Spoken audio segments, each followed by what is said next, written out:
Hey everybody, I'm JJ Johnson. You're watching Reality Survival, and so today we're going to talk about installing a whole house generator. Go through all the steps that it takes to hook one up, and talk a little bit about some of the benefits of it. First, I'd like to thank everybody in the prepper roundtable that is that's taken part in this disaster preparedness month. I'm going to put a list of all of their channels, all the different disaster preparedness channels that are taking part in this down in the description below, so you guys can check them out.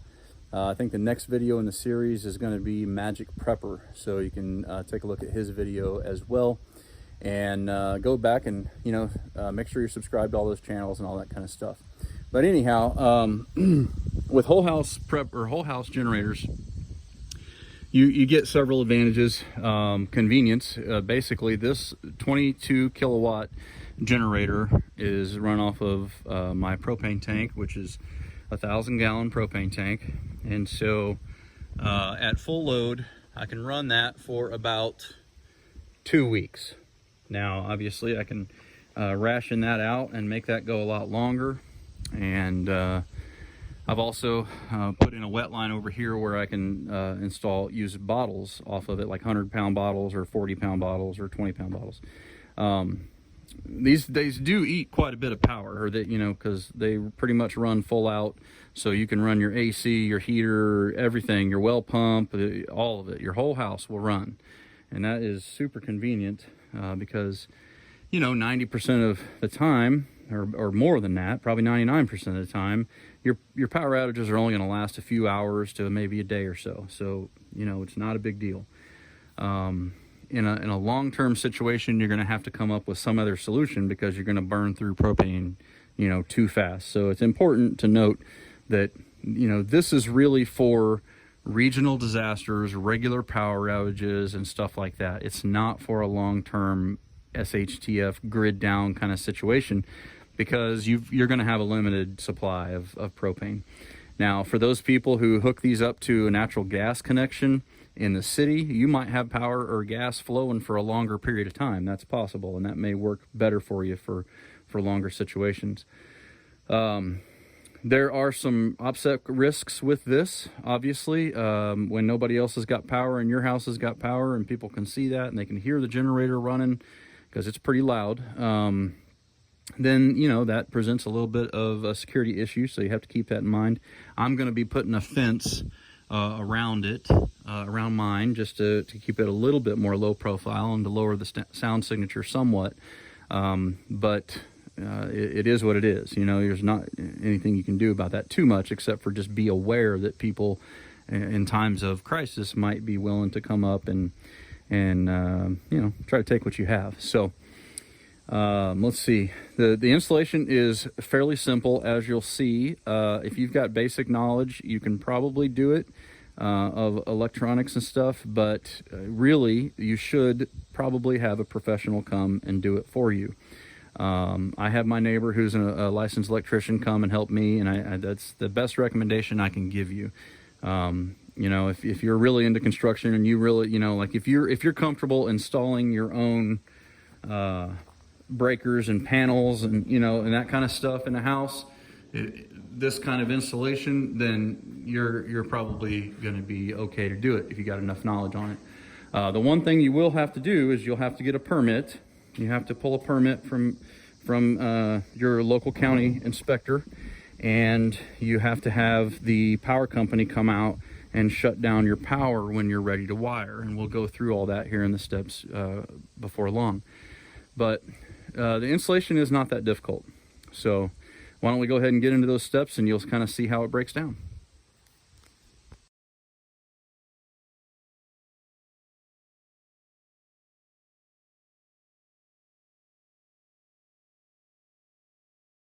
Okay, so step one is locating where you're going to put your generator, and then setting out a form for the 22 kilowatt Generac.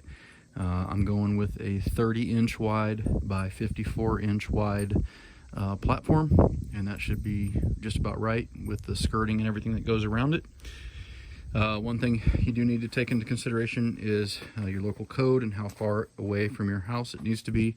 And for our area, it is 18 inches. So I did 20 inches out away from the house. And then conveniently, we have our box here, and my main panel is just on the other side of that box. And then we also have the propane regulator right there. So I'll just have to run a gas pipe over to supply the fuel to the generator, and that'll just come right out here, and then it'll mount back over there. So that's pretty much step one in getting the whole house generator set up.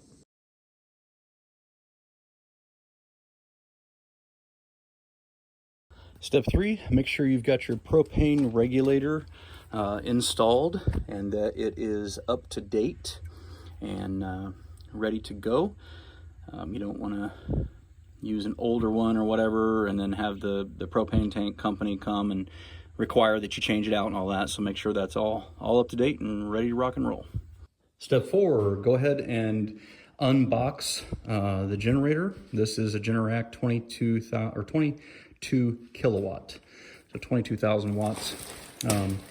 Comes in a crate like this. It's wrapped in cardboard like that over there, and it will have the 200 amp panel, which is that box on top right here. That box will be on the top of this, sitting right here when you open it up. And then you may also want to get the maintenance kit and the cold weather kit as well for your batteries and all that kind of stuff.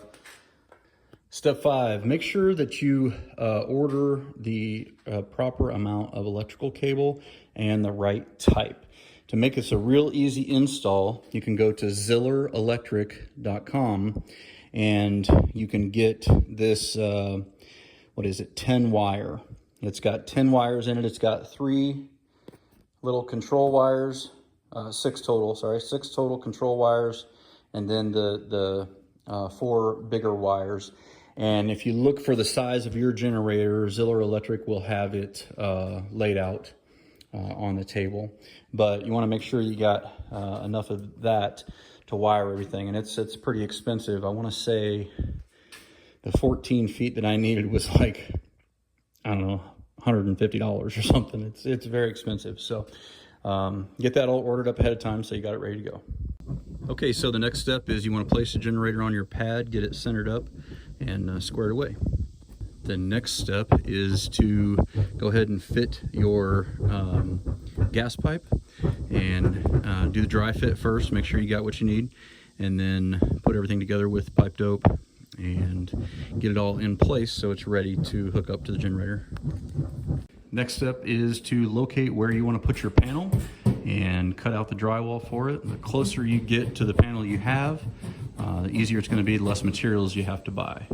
Okay, so the next step is you want to get your box in place, and you want to make sure that you've got your conduit running between the 2 boxes.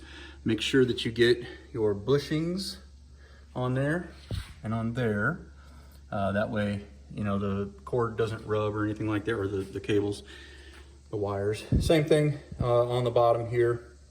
And then you also want to run your 10 wire cable from this box down into the outside. So let me show you that. I still need to put 1 clamp on there, but we just run it out.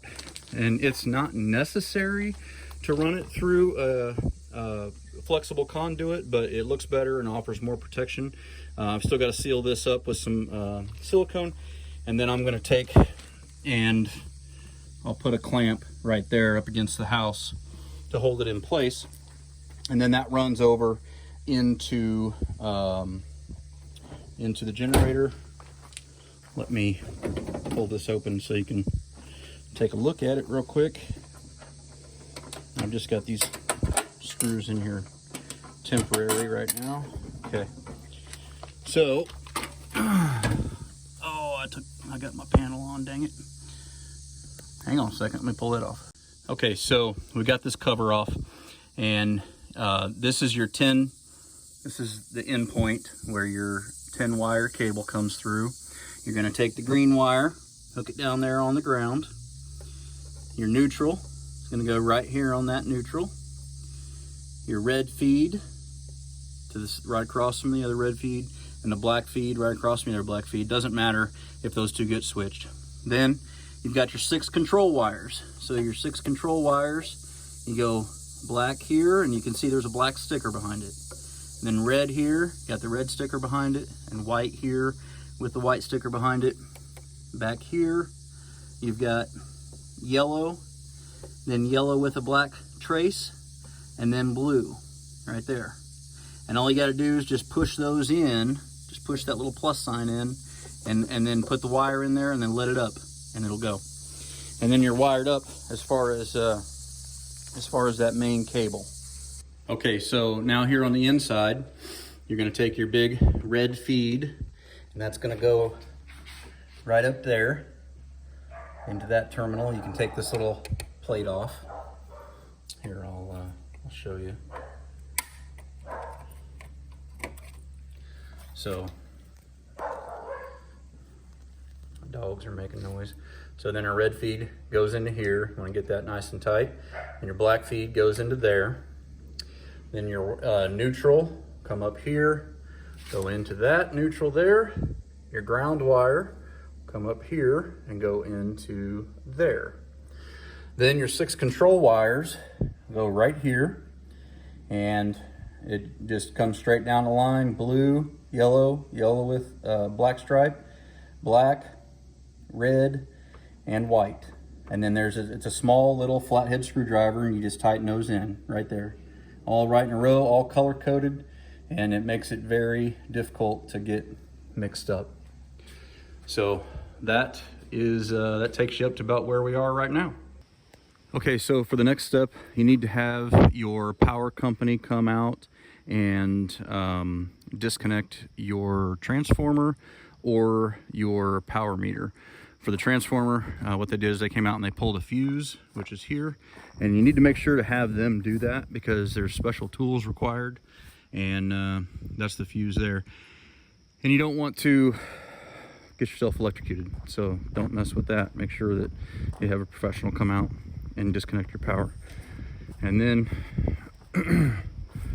on the inside of the box, these are the wires coming in from the transformer, and these are the new wires that are going into your generator transformer box. So you have to take out the old ones that used to run straight to the panel and put in the new ones that go to your generator box. So let me show you that over here. So those come in, and which ones do they feed, Gary? Is it the top ones? The generator? Yeah, you know, coming in from the utility panel. Yeah, right here. Yeah, so those come in to here and then to here. That's those 3 wires we were just looking at, and they go in right there. And then you have to run your other 2 feed wires over to the top of your panel, and then you also have to run neutral ground or neutral wire over to your neutral bus. Is that what they call that? Yep. All right. And then I think we're pretty well good to go. Well, all we need After the that, meter. yeah, now we just need to have the power guy come back and turn the meter back on to energize the system. Okay, so when you have the power off, you want to make sure that you pull those 3 fuses out.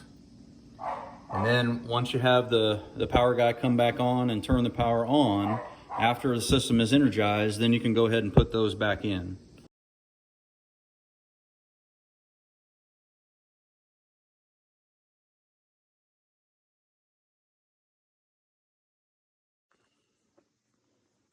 Okay, so now it's time we've got the power back on, had the power company come out and re-energize the system, and we put the fuses back in after we got that up. Then the next thing you need to do is you need to make sure that this switch right here on the back is turned on.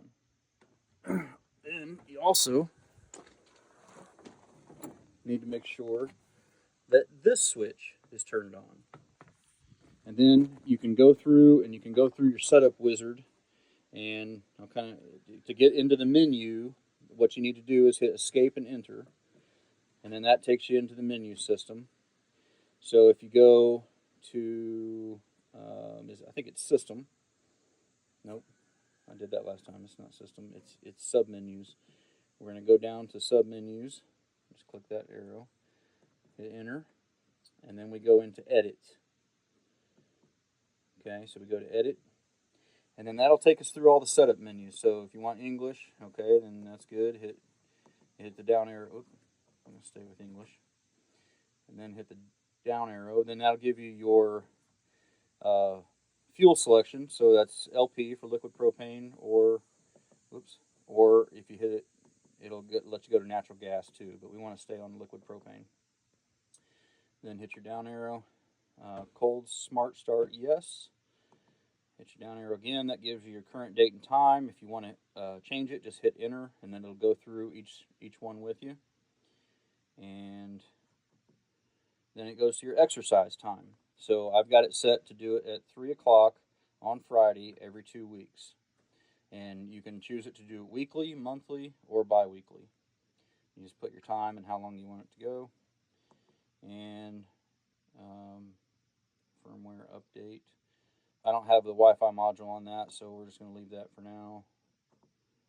And so basically due to the shortage, chip shortage in China, my Wi-Fi unit is coming later, so I don't have that yet. Okay, so then to get back out the main menu, just hit escape, and we go to system. There we go. Now it's ready to run. Okay, so we've got it on auto. We got it ready to run. The next thing to do is go ahead and turn your main power breaker on, and then you need to start the motor to test it.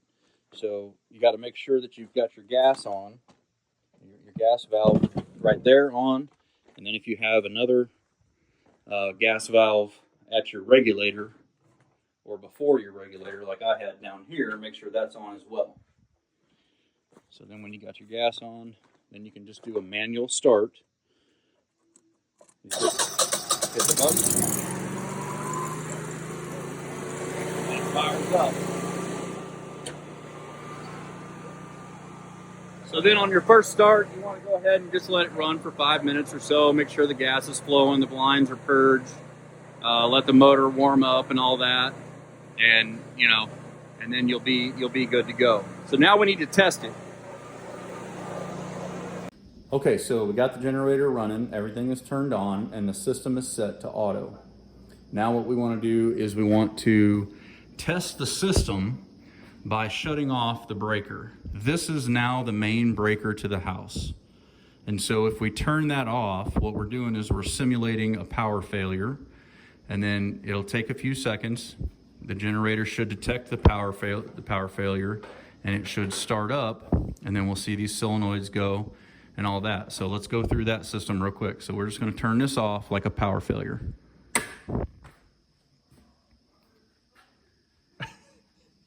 Tanner. My son's inside. Okay, so there the generator just fired up.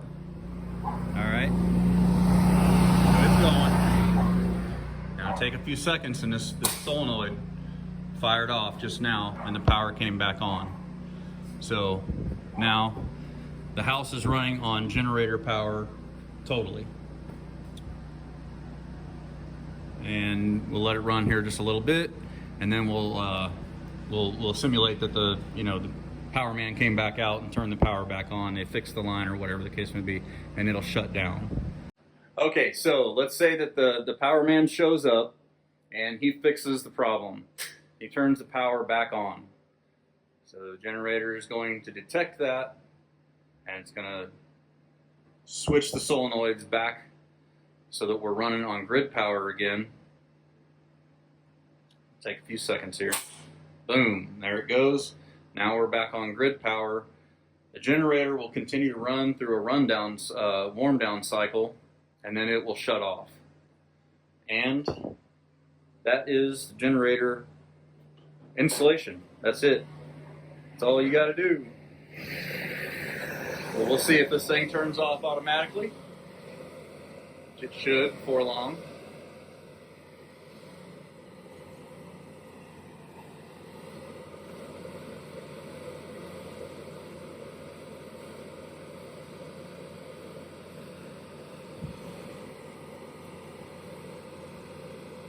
How long does it run? Maybe 5 minutes. A couple minutes. All right. Yeah. Well, we're gonna go ahead and shut off so you don't have to sit here and watch nothing. But it's gonna turn off here shortly.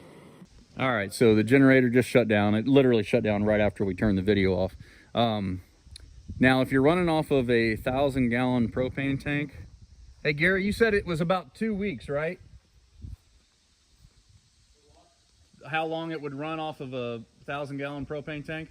Yeah, at full load. At full load, it'll get you about 2 weeks if you run, you know, full time, running everything. So that's not too bad, but of course, in an emergency situation, you could always ration that out and make that go a lot longer. One thing we did is I put in we've got a little T here, and I'm going to run a wet line so that I can hook in bottles to run in an emergency. If I needed to, I could turn that my other valve that I have off in here. I can turn that valve off, so I'm not going to be feeding back into the tank, and then I can put a bottle here and feed the generator so that I can run it off of, you know, 20-pound containers or 40-pound or 100-pound containers. That way, if I was in a situation where my tank couldn't be refilled, I still have an additional backup. Okay guys, so that has been the installation of the whole house generator. Thank you for watching. If you're new to the channel, then please subscribe, hit that thumbs up button, hit the bell icon as well. If you're on Rumble, then please subscribe there as well. We always appreciate the new subscribers out in Rumble. We're trying to build a presence on there as much as we can. Thanks again to all the folks in the Prepper roundtable thing. Like I said, the links to all their channels are down below. Lots of good content, lots of good creators. You guys should check them out and subscribe to the ones that you like. And like I said, I think the next guy in the series for this is Magic Prepper, so check out his video as well. Anyway, thanks for watching, and don't forget to live 6 P's. Proper prior preparation prevents poor performance. Stay safe, guys.